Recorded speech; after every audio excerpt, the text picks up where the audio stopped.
I want to cross over to the U.S., where I'm joined by Matthew Brodsky, Senior Fellow at the Gold Institute for International Strategy and President at Red Axe Strategies. Matthew, thank you very much for joining me this evening. Thank you. The Biden administration says, contrary to what Netanyahu believes, the resolution doesn't give hope to Hamas and that it will get a ceasefire without having to release the hostages. Now, Hamas and the Palestinian Authority have welcomed the resolution. I want to get your assessment of the Security Council's resolution. Well, this was kind of just in the response that we just heard from the White House was kind of like a mafia type of, hey, that's a nice country you got there. Be a shame if something happened to it. There's no reason for Hamas to engage in any form of good faith type of negotiations with Israel because they're looking at what the Biden administration is saying, what they're doing emphatically at the United Nations Security Council, and they realize that the pressure is all on Israel and not on Hamas. So it makes getting to a ceasefire deal all the more difficult. The fact that the United States abstained is a rather disgraceful compared to what the United States should be doing. There was no condemnation of Hamas in this. They say in the text that it's an unconditional release of hostages is what they're calling for. But the fact is it's in the exact same paragraph as calling for a ceasefire. So they link the ceasefire to a release of hostages. That's one thing if you're going to do that inside of negotiations. But the United States position should firmly be an unconditional release of hostages, including the Americans. That should be the U.S. demand. It should not be linked to a ceasefire. Matthew, the U.S. delegation to the UN has reportedly filed an amendment calling for the against Hamas. What do you think about that? Like, whoops, like we forgot. Oh, right. October 7th, they went in and killed like 1,200 Israelis, about 40 Americans, kidnapped a bunch of hostages. How many eyes were on this resolution before the U.S. abstained and no one was like, hey, someone could read this and then think to themselves that we're not anti-Hamas and that we're not for Israel.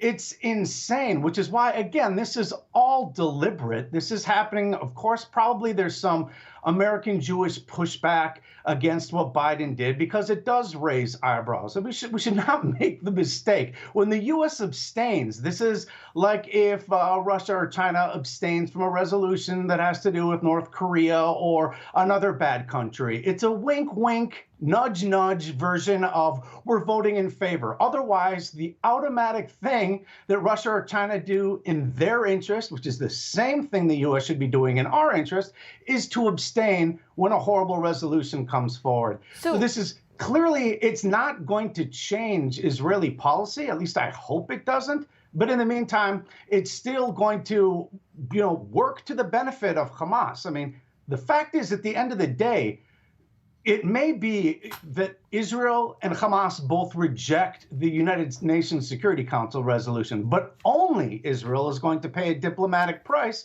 Hamas won't because they're who they are.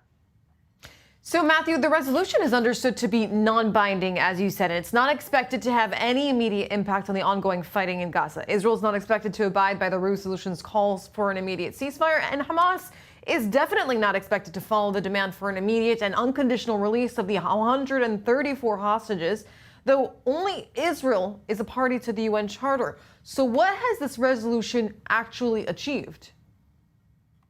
It gave Hamas breathing room, it gave Qatar more breathing room, and allows them to drag out negotiations that actually would see the release of hostages, again, including Americans, which if you're an American president, you're supposed to be concerned about.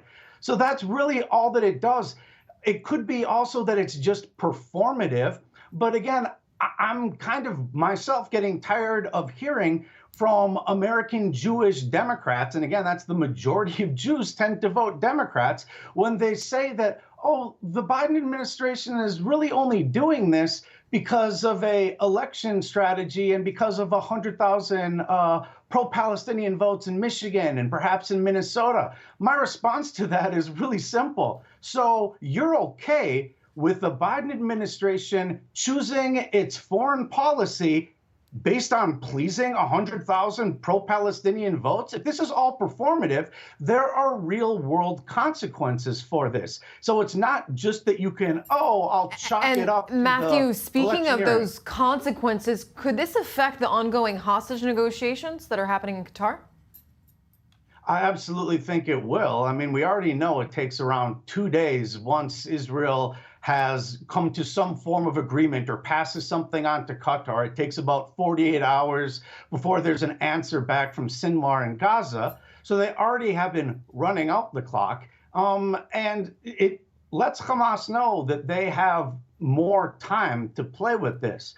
The only other scenario that might work out to Israel's benefit with this, if there is one type of silver lining, would be if the Biden administration, for some reason, found it incredibly important to have a ceasefire during Ramadan, then basically you're going to have Israel and Hamas not agree to anything until the end of Ramadan, which is kind of what the UN Security Council resolution calls for. So in a sense, the Biden administration is going to be getting from Israel via having Israel basically not go into Rafah, which it wants to avoid, at least during Ramadan. Israel doesn't have to abide by a ceasefire that it hasn't agreed to, and they can kind of run out the clock. That is the only other explanation that one could see from this. Matthew Brodsky, thank you very much for your insight this evening.